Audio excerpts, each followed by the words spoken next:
bem-vindo à sua sala de aula virtual.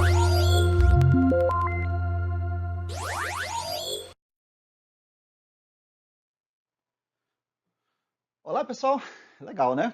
Nós estamos, então, navegando, viajando pelo Brasil. Estamos analisando o Brasil, como ele tem se formado internamente, né? Como é que ele se configura internamente. Estamos usando o aspecto regional para poder fazer essa análise. Estamos vendo aí a regionalização a partir do IBGE e a regionalização da geoeconomia. Mas antes da gente continuar o nosso assunto, agora desse nosso segundo vídeo, eu queria fazer um pedido a vocês, meus queridos. Vamos levar a sério as atividades que a gente passa para vocês. As atividades do livro, as atividades do caderno, o fórum e também o chat, né, que são atividades processuais. O que são essas atividades processuais? Durante as aulas, durante as semanas que vocês tenham assistido às videoaulas, vocês têm essas atividades para poder desenvolver e nos trazerem em um dia da semana, que é marcado, para a gente poder analisar, verificar como é que vocês estão fazendo, como é que vocês estão resolvendo, como é que vocês estão aprendendo. Se vocês não fizerem isso, temos dois fatores importantes. O primeiro, de respeito à qualidade. Você só vai aprender se você exercitar, né? Então, ninguém aprende se você pelo menos não faz uma leitura, ninguém aprende se você pelo menos não ouve alguma coisa, ninguém aprende se você pelo menos não assiste alguma coisa. Então, quando você assiste, quando você ouve, quando você escreve, quando você lê, você tem possibilidades muito maiores de aprender. Então, você está usando todos os seus sentidos disponíveis ali para poder aprender. Se você não fizer este exercício, ou estas atividades, ou estas tarefas, por isso elas recebem esse nome, você tem uma avaliação final que vale 5 pontos. Essa avaliação final sozinha, ela não vai te qualificar para concluir o curso ao qual você está se propondo, no qual você está pagando. Então você está fazendo um investimento numa qualificação. E aí você não vai estar qualificado se você não tiver o quantitativo necessário para isso. Então vamos pensar direito. Olha só, essas atividades processuais juntas valem 5 pontos. Então é a metade de todos os pontos que a gente precisa. Mas ainda não é o necessário para qualificar. Você precisaria de mais um para poder aprovar-se com um mínimo de 6 pontos. Mas tem muita gente que está deixando de fazer esses trabalhos processuais, não está entregando, né, ou faz uma parte, a outra não faz. Isso vai desqualificando, né, isso vai diminuindo a nota dele, vai fazendo com que ele tenha a menor possibilidade de aprender, de compreender. E quando ele é levado a ser avaliado no final, para saber se ele aprendeu ou não, essa avaliação vale 5 pontos. E aí pode ser que ele não consiga, porque ele não treinou, ele não participou, ele não fez as tarefas anteriores que dariam a sustentação necessária para fazer uma boa prova. Então vejam bem que se você fizer todas as tarefas, você já teria 5 pontos. Na prova final, você precisaria de apenas 1. Claro que você não vai tirar 1, né? Ninguém vai para uma prova valendo 5 para tirar apenas 1 ponto. Mas aí você vai mais tranquilo. E essa tranquilidade também dá para você uma maior possibilidade de fazer uma prova melhor. Porque se você está muito nervoso, está muito tenso, né? Quando a gente fala avaliação, quando a gente fala prova, a gente já fica meio nervoso, né? Todo mundo fica. Principalmente se você não estudou, né? E então, o que acontece no final? Aí no final você não pode ser qualificado. E aí é o complicante, você está investindo. Se você está investindo, vale a pena, né? Você está pensando no teu futuro. Então vamos levar um pouco mais a sério essas atividades, porque elas são muito importantes. Deixar para esperar, tirar uma nota melhor só na prova, pode não ser o suficiente. Aí você vai ter que fazer tudo de novo.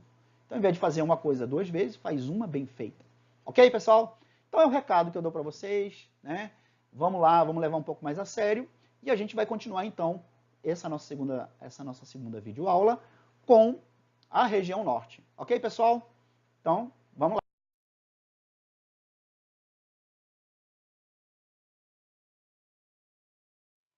Dando prosseguimento, então, à nossa aula, veremos, então, nesse momento, as regiões do IBGE, né?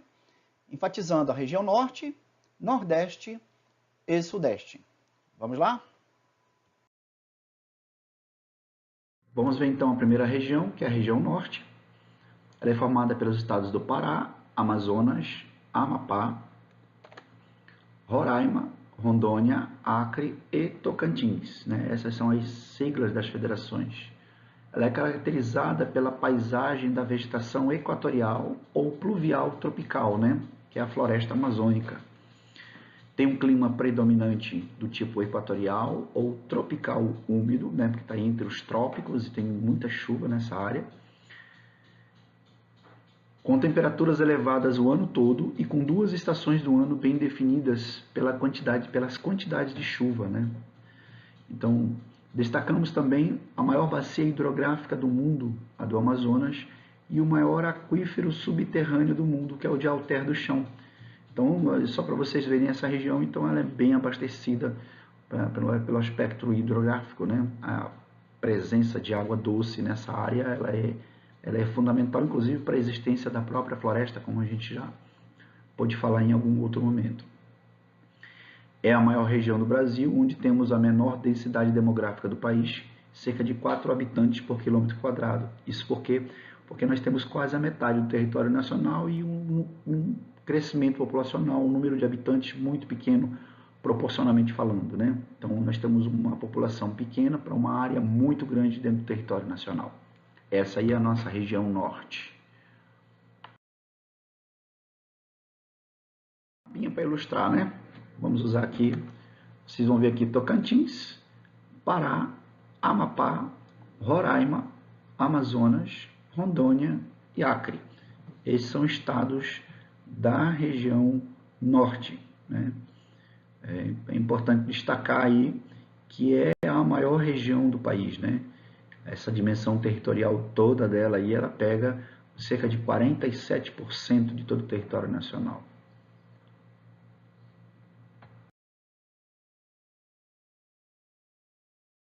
Eita, caba da peste. Agora sim, olha. Região Nordeste, né? A segunda região. Ela é formada pelos estados do Maranhão, Piauí, Ceará, Rio Grande do Norte, Paraíba, Pernambuco, Alagoas, Sergipe e Bahia, né? Ela é logo associada a uma região seca, né? Justamente por causa do sertão, né? Onde o sertanejo que trata do gado nessa região, nessa área, ele usa roupas especiais para se proteger justamente da vegetação que é uma vegetação seca, né?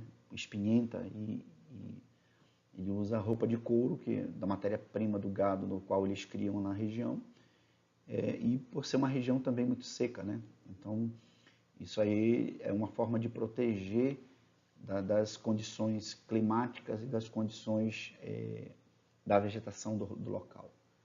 Então, aí você vai ver que logo que se fala na região Nordeste, a gente lembra do sertão, né, das músicas, do forró, né, que é muito forte, e da região, é um aspecto cultural bastante importante da nossa região. Então, porém, nem toda ela é de clima e vegetação árida, como às vezes a gente, no imaginário nosso, né, vem logo a ideia de que o Nordeste realmente é uma área seca, né, toda seca, mas não é. Então, o litoral nordestino ele é úmido, caracterizado como uma sub-região denominada de Zona da Mata, por exemplo, né? Esta sub-região foi um dos primeiros pontos de ocupação do Brasil desde o período colonial e teve grande parte de sua vegetação explorada por diversos fins, como é o caso do pau-brasil, jacarandá e também o cultivo da cana-de-açúcar, né? Então, aí a região Nordeste se destaca por esse sentido, mas ela tem, nós vamos ver com mais detalhes quando a gente falar da geoeconomia, o quanto essa região ela pode ser diferenciada, né? Ela não é homogênea nem aqui nem na China, né? Imagina pelo IBGE. Então aí nós vamos ver, né? Maranhão, Ceará, Piauí, Bahia, Rio Grande do Norte, Paraíba, Pernambuco, Alagoas, e vocês vão ver aqui Sergipe, né? O menor estado da federação.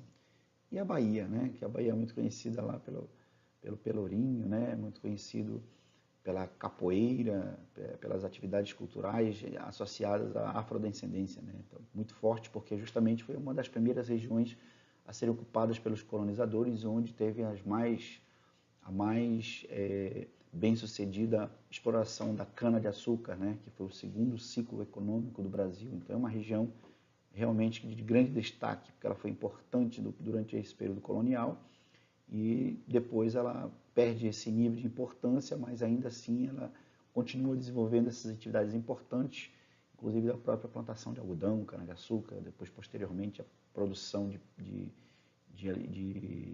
combustíveis, né, a partir do petróleo e por aí vai. Então é uma região também bem interessante no aspecto cultural, né, como a gente já citou algumas situações. Ela é formada pelos estados de São Paulo, Espírito Santo, Rio de Janeiro e Minas Gerais, né? Apresenta um relevo bastante acidentado, com muitos planaltos e serras, como é o exemplo da Serra da Mantiqueira, né? Que causa um aspecto visual, uma beleza cênica muito grande essa serra. Esse relevo acidentado que ele possui, que é acidentado no sentido de que ele tem, né, grandes nuances, né? Altitudes são bem destacadas. Ele deu origem a muitos rios com corredeiras, que tem como aproveitamento econômico a produção de energia hidrelétrica. Então, olha aí o potencial econômico dos rios, especialmente esses rios de planalto, né, que permitem, então, a produção de energia hidrelétrica e também, né, ali ajudaria, facilitaria também a implementação da atividade industrial, né, que é a indústria e a produção de energia, elas estão intimamente conectadas, né? Tem como predominante o clima tropical de altitude, com temperaturas mais baixas, né? As temperaturas são mais baixas pelo elemento altitude, né? Mas também pelos ventos, pelas massas de ar frio que vem do sul.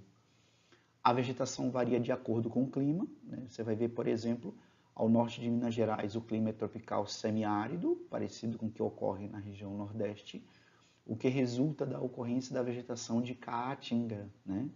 Por exemplo, essa área é conhecida inclusive como Vale do Jequitinhonha, né? Uma região também que sofre muito com a seca.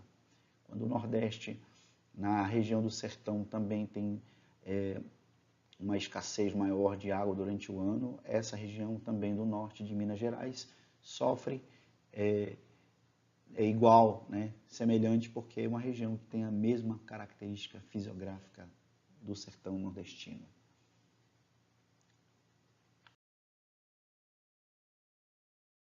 Para ilustrar, nós vamos ver aqui então a região sudeste, que você vê em destaque, né, no mapa aqui pequenininho, com relação às outras 5, mas aí você vai ver aqui Minas Gerais, Espírito Santo, Rio de Janeiro, né, cidade maravilhosa, aquela coisa toda, e o estado de São Paulo, né? Aqui vocês vão ver então as maiores cidades, a maior metrópole, né, de São Paulo, Rio de Janeiro, a megalópole que forma São Paulo e Rio de Janeiro, dada a importância econômica e a alta concentração populacional nessa área, né? E também é uma área extremamente dinâmica pela atividade industrial, né, que se desenvolveu nessa região. Então aí vocês notem que há um diferencial muito grande com relação à região sudeste com relação às demais. Por quê? Porque aí ela teve uma dinâmica econômica que foi diferenciada, né? Por isso o IBGE também, ao caracterizar essa região, ela usou os aspectos econômicos, especialmente os industriais.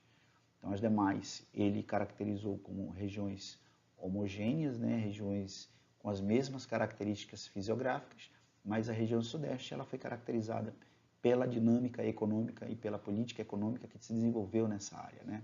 É realmente bem destacado, bem diferenciado das demais. Então vamos encerrar essa parte.